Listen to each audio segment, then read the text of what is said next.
Hi, everybody. Welcome to Agile and Design Thinking. My name is Sarah Bonzo, and I'm your professor for this course. Though this course is going to be unlike anything you've experienced before, and hopefully my role as a professor will be different as well. So this course, instead of reading the text and practicing problems and being able to demonstrate that you understand the concepts, this course is going to be all about action learning. When it comes to design thinking, when it comes to agile and experimentation on whatever it is we're working on, there's no way to just read about it and reflect on it and think you understand it. This is the type of thing that can only truly be understood by walking through it yourself. So this course is going to be completely based on a project of your choosing.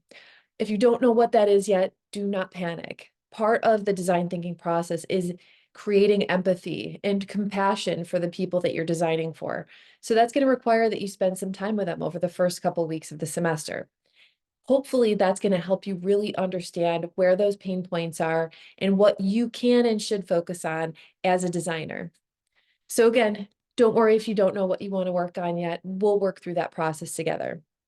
And in terms of my role, so as opposed to just, I will be giving these what I call kind of video shorts, where I'll upload kind of a video that's outlining my views on the topic and how to go ahead and get started. It's going to be much less lecture based.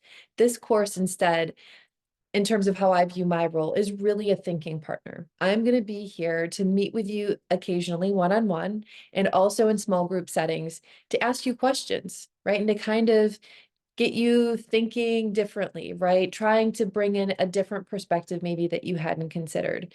And not only am I going to be playing that role, but you're going to be playing that role for your peers as well when we meet in small groups.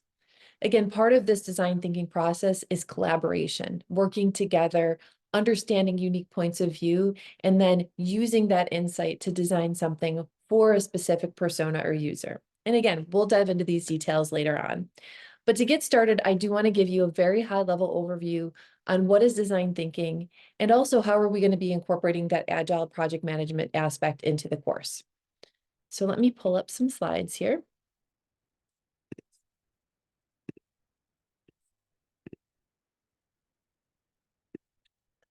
To get started, one of the things that I want to highlight is this concept of convergent and divergent thinking.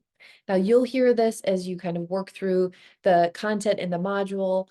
You'll also hear reference to the double diamond process in the book. And the double diamond process looks like this, right? We have two diamonds sitting next to each other. And as we think about where we're going to start in the beginning of the semester, it's going to be over on that left-hand side. We're going to start the course with divergent thinking. We want to keep ourselves open to as many possibilities as possible as we explore and try to uncover, again, where those pain points lie for your users. And to do that, we can't have blinders on, right? We can't walk into this thinking we already have a solution in mind. If we do that, we cut ourselves off on recognizing all of the potential opportunities and paths in front of us. So we're going to want to start with a really kind of divergent mindset as we, again, work to understand what that real problem is. Now, once we have a good sense of what that problem looks like, we want to start getting even more specific about what are those pain points, what's most important to those users, to really help us develop a point of view that can then launch us into the second diamond on the right-hand side, which is all about the solution space, right? That the first diamond here represents the problem, discovery of the problem, definition of the problem, and then this right-hand diamond is all about the solution, developing potential solutions, testing them, getting feedback, and eventually delivering something that actually adds value for our customers.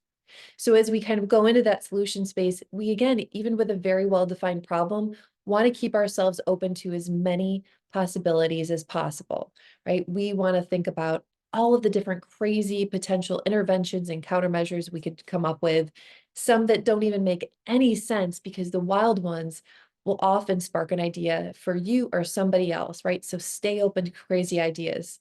And then again, once we find something that we think resonates with the users, then we can kind of converge again and really start to focus in on refining that solution.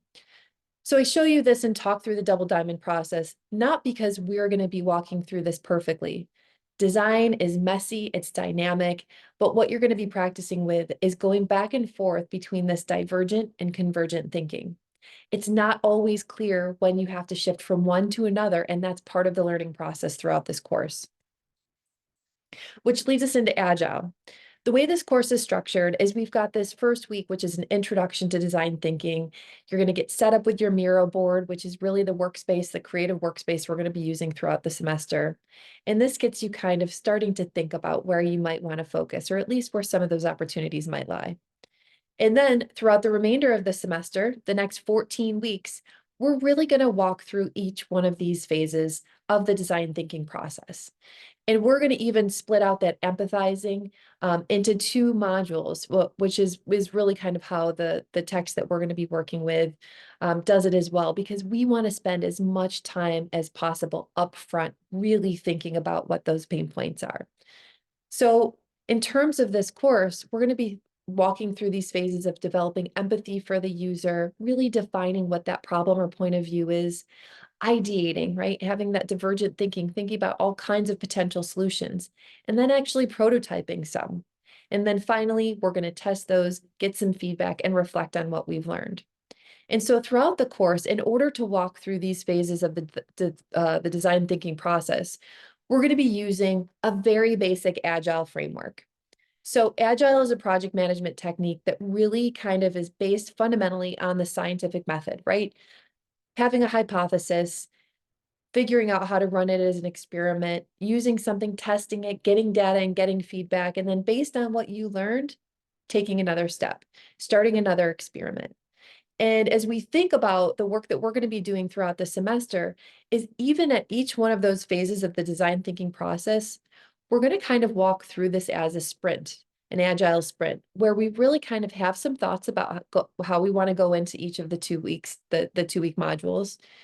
You're going to be working to go out, interview folks, do some observations, come up with prototypes, and use that information to really get feedback, to refine your thinking, and to use whatever you learned to move into the next phase. It's not always going to work out perfectly, but again, that's part of working through the agile process, is what you thought you may have learned, or maybe you think you've got a great solution, you come up with a prototype and you go to test it, and all of a sudden you realize, oh, people said this is what they wanted, but this is either too clunky, it doesn't make sense, or maybe they articulated what they really wanted in kind of a different way, right? And so we want to use that information to go back and tweak what we're doing again. And you might find that you get to the last couple weeks of the semester and realize that your problem definition was a little bit different than what it should have been, right? And that's okay. We're going to be working through this process together, and how we're going to do this in terms of navigating this dynamic design process using an agile project methodology is going to be the very simple Kanban board. So the Kanban board is a great way for managing your tasks and your work effort throughout any sort of project. I like to use it in my personal life as well. It helps me keep track of all the things I have to do for both work and my family. And so it also is a great way to get into a habit and a rhythm in terms of how you're thinking about your work, how you're actually moving forward and prioritizing what you're going to do, and then kind of keeping track of everything that you've done and what you've learned. So we're not going to be using a very structured agile framework. And in part, that's because you're going to be the leads on each one of your own individual projects. And while you'll have folks at work or at home that are giving you advice and feedback on your designs, on your understanding of the problem, this is really almost going to be a very you're going to be leading this as an individual. And really, when we think about the Agile and Scrum framework, it's about coming together, having folks come together from different disciplines who are all walking through their own personal Kanban board towards shared goals. So we don't want to overcomplicate it for now. So all I want to do is focus on the practice of utilizing a Kanban to be able to help you in a structured way walk through this messy work. Okay, so in order to get started, there are 2 main skill sets or kind of characteristics that I want you to think about practicing. One is curiosity. Some of you may lean toward curiosity in terms of your strengths, but throughout this process, regardless of whether or not you think you're a curious person, my goal is to get you to start asking some deeper and some more pointed questions. If you can ask good questions, you can uncover anything, you can do anything, right? Being able to kind of analyze a situation, hear what somebody's saying, but also seeing what they're doing, right, is going to help you think through what is it they actually want to do? What are the barriers that they're facing, right? And just keep that openness, right? And that's a little bit of divergent thinking and just being curious about the world and being open to a lot of possibilities. Sounds very fluffy, right? But it's one of those things that I hope at the end of the semester you're gonna be like, okay, I get where she was going with that, and I can see how it's woven into this class because it's something I really want you to practice. The second thing is a bias for action.